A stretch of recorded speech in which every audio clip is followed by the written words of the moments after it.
என்ன அடி என்ன அடி.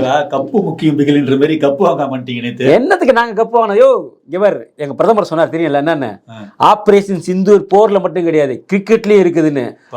அதே மாதிரிதான் நீங்க நிரூபிச்சிருக்காங்க. ஆமா துபாய் என்ன நான் என்ன கேக்குறேன், பாகிஸ்தானு கூட நாங்க ஆடவே மாட்டோம். சரி இருந்தாலும் வந்து இன்டர்நேஷனல் கிரிக்கெட் கவுன்சில் அதெல்லாம் ஆடி தான் ஆகணும், ரூல்ஸ் பக்கம் நீங்க ஆடி ஆகணும்னு ஆடி ஆகணும்னு சொன்னவன் நீ கப்பை கையில வாங்கணும், நீ கை கொடுக்கணும்னா எங்களுக்கு வந்து அவசியம் கிடையாது. ஏன்னா எங்களுக்கு 78 வருடமாக இந்தியாவிற்கு குடைச்சலை கொடுத்துக்கிட்டு இந்தியாவை வந்து துண்டாடணும்னு நினைக்கிற ஒரு நாட்டோட என்னைக்குமே எங்களுக்கு ஒட்டும் கிடையாது, உறவும் கிடையாது. அது மட்டும் இல்லாமல் இப்போ இருக்கிறவங்க கிடையாது, நாளைக்கு பிறக்க போற குழந்தைக்கும் அந்த உணர்வு இருக்கும். அவன் தான் உண்மையான தேசபக்தன். பக்காவா பங்கா செஞ்சுட்டானுங்கப்பா. அவரு அந்த கேப்டன், அவர் பேரு என்ன, பாகிஸ்தானுடைய கேப்டன். ஆமா ஆமா அவர் இப்படி இப்படின்னாரு, நம்ம இப்படி இப்படின்னா பேரு நொந்து போய் அந்த பாவம் அந்த இல்ல வீரவசமான பேசுறேன். நாங்க இந்த முறை ஆக்ரோஷமாக விளையாடி இந்தியாவை வீழ்த்துவோம். உங்க ஆக்ரோஷம் தான் நாங்க பார்த்தோமே.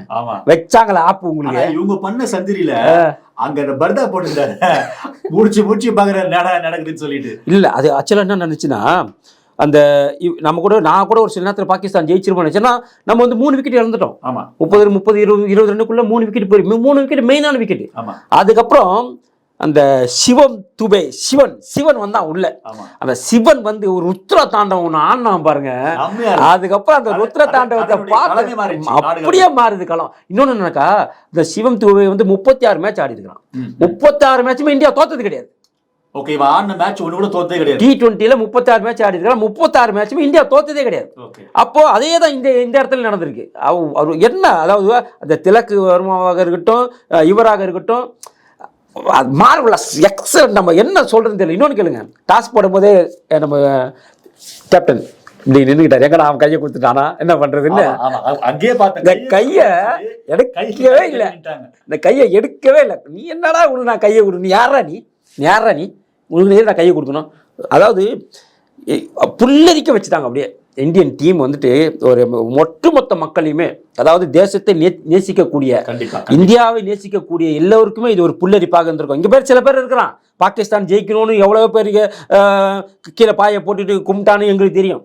இன்னைக்கு சமூக வலைதளத்தில் இதெல்லாம் சரி கிடையாது, இவங்க செஞ்சது யாரு, இப்போ இந்திய டீம் செஞ்சது சரி கிடையாது, இது வந்து விளையாட்டுக்கு உகந்தது கிடையாது, இதெல்லாம் விளையாட்டு உகந்தது இல்லைன்னு சொல்றீங்கல்ல. அப்போ அரசியலுக்கு உகந்ததா? கவர்னர் வந்து பட்டம் கொடுத்தாரு, பட்டம் வாங்க மாட்டேன்னு சொன்னி எதுக்கு சொன்ன நீ? எதுக்கு சொன்ன நீ? ஏன்னாக்கா அவர் வந்துட்டு இந்தியா தமிழ்நாட்டை வந்துட்டு தவறா பேசுறாரு. அதை தானே எங்கேயே நடக்குது. டிஆர் பாலு பேரை வந்து அண்ணாமலை கையில வாங்க மாட்டேன்னு சொல்லிட்டாங்க, வாங்க மாட்டேன்னு சொன்னா. அப்போ அதுல மட்டும் நீங்க அரசியலை கலப்பீங்களா? அதுலலாம் அரசியல் கலந்தாக்கா வீர பெண்மணி, வீர சிறுவன். ஆனா இதே இந்தியன் டீம் பண்ணாக்கா இது என்னங்க விளையாட்டு உக்தியான்னு கேக்குறீங்களே, அப்ப நீங்களாம் யாரு? ஆனா பாகிஸ்தான்காரங்க மறக்கவே மாட்டானுங்க. அதுவும் அந்த அமைச்சருக்கு மூஞ்சி செத்து போச்சு. ஆக்சுவலா என்ன சொன்னா, பிடிவாதமா நான் தான் கப்பு கொடுப்பேன்னு வாங்கினானா யாரு? அந்த அமைச்சர், அந்த உள்துறை அமைச்சர். நான் தான் கப்பு கொடுப்பேன். ஆக்சுவலா கப்பு கொடுக்க வேண்டிய யாருனாக்கா அந்த மன்னர் தான் கப்பு கொடுக்கணும்னு டிசைட் பண்ணிட்டாங்க. ஷேக் தான். இவர் வந்துட்டு இன்டர்நேஷனல் கிரிக்கெட் கவுன்சிலோட செயலாளராக இருக்கிறாரு. யாரு? இந்த பாகிஸ்தானை சேர்ந்த. அதெல்லாம் முடியாது, நான் தான் கூடி பண்ணோன்னு. அப்ப நம்ம ஆளுக்கு என்ன பண்ணிட்டாங்க, உன் கையில நாங்க கப்பு வாங்குறதோ தூக்கு பண்ணி தொங்குறதோ ஒண்ணுடா. இந்தியன் போர்டுல அமித்ஷா சிங்கங்குது யாரு? கம்பீர், கௌதம் கம்பீர். நீ இவ்வளவு நாள் எல்லாருமே இந்தியாவுக்காக போராடினவங்க தான். இவருக்கு கொஞ்சம் தூக்கலா இருக்கும், தேசப்பற்று சற்று அதிகமாவே இருக்கும் கௌதம் கம்பீருக்கு. அதனால எல்லாரும் என்னங்க நிறைய இவரை விட்டுட்டீங்க, அவரை விட்டுட்டீங்க, இந்த பிளேயரை விட்டீங்க, அந்த பிளேயரை விட்டீங்க.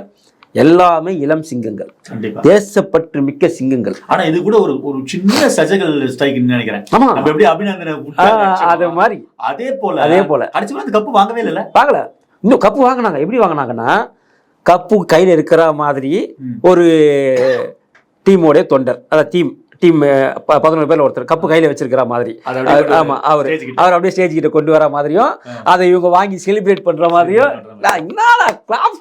இன்னொன்னு, அந்த தொகையை வந்து ராணுவ வீரருக்கு கொடுக்குறேன்னு சொல்லிட்டாங்க. இந்த ஏசியா கப்ல எனக்கு வந்த அனைத்து ஊதியத்தையுமே நாங்க ராணுவ வீரர்களுக்கு அனுப்பணிக்கிறோம். தேசப்பற்று தெரியுமா அது?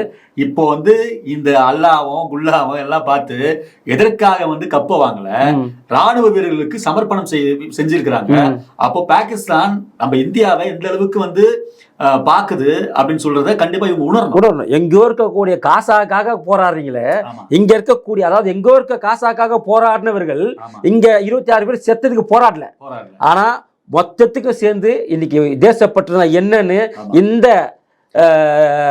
அந்த தேச விரோதிகளுக்கு காமிச்சிட்டாங்க பாத்தியா இந்தியன் டீம். அதுவும் நம்மளுடைய இந்திய வீரர்கள் ரொம்ப புல்லரிக்க வச்ச ஒரு காட்சியா பார்த்தோம். இன்னொன்னு வந்து இந்திய நாட்டினுடைய ரொம்ப பெருமை சேர்க்கிற ஒரு விஷயமா இதுல நிறைய பேருக்கு தமிழ்நாட்டில் இருக்கக்கூடிய தேச விரோதிகளுக்கு இந்தியா ஜெயிச்சது பிடிக்கல, பாகிஸ்தான் தோத்ததுதான் அவங்களுக்கு ரொம்ப வருத்தமா போயிருச்சு. நிறைய பேருக்கு ஒருத்தனாச்சும் பாராட்ட தெரிவிச்சானா பாத்தீங்களா? ஒருத்தனாச்சு ஆசியா கப்பை வெற்றி பெற்ற இந்திய அணிக்கு பாராட்டுகள்னு அந்த காசாவுக்கு போறான்னு இந்த கூத்தாடிகள் இன்னைக்கு கூடிய ஸ்டாலினார் யாராவது வாழ்த்து தெரிவிச்சாங்களா பாத்தீங்களா? ஏன்னா திருமாவளவன் வாழ்த்து தெரிவிச்சானா ஏசியா கப் ஜெயிச்சதுக்கு? ஏன்னா அவனுக்கு தோத்ததுதான், இந்தியா ஜெயிச்சுதான் அவனுக்கு வந்து ஒரு ஏமாற்றம். அவன் பாகிஸ்தான் ஜெயிக்கணும்னு நினைக்கிறவங்க இவங்கெல்லாம். அதனால இந்தியா ஜெயிச்சா அவங்களுக்குலாம் வந்துட்டு பற்றி எரியதான் செய்யும். கண்டிப்பா. அதனாலதான் பிரதமர் சொன்னார் இந்திய வீரர்களுக்கு நம்ம வந்து கண்டிப்பா நன்றி சொல்லணும். மிகப்பெரிய ஒரு நன்றி இந்திய வீரர்களுக்கு சொல்லணும். தொடர்ந்து இதே போல உங்களுடைய வீரத்தையும் உங்களுடைய தேசப்பற்றையும் நிலைநாட்டுங்கள். நமக்கு தேவை இதுதான். ஏன்னாக்கா இன்னைக்கு இந்த கூத்தாடிங்க பின்னாடி சுத்தி செத்து போறவன் நிறைய பேர் இருக்கிறான். அவன் எல்லாருமே ராணுவத்துல போய் சேருங்கடா. ராணுவத்துல சேர்ந்து நாட்டுக்காக உயிரை கொடுக்கறத விட்டுட்டு கூத்தாடிக்காக உயிரை கொடுக்குறீங்களே, நீங்க எல்லாம் நாட்டுல இருந்தா என்ன செத்தா என்ன?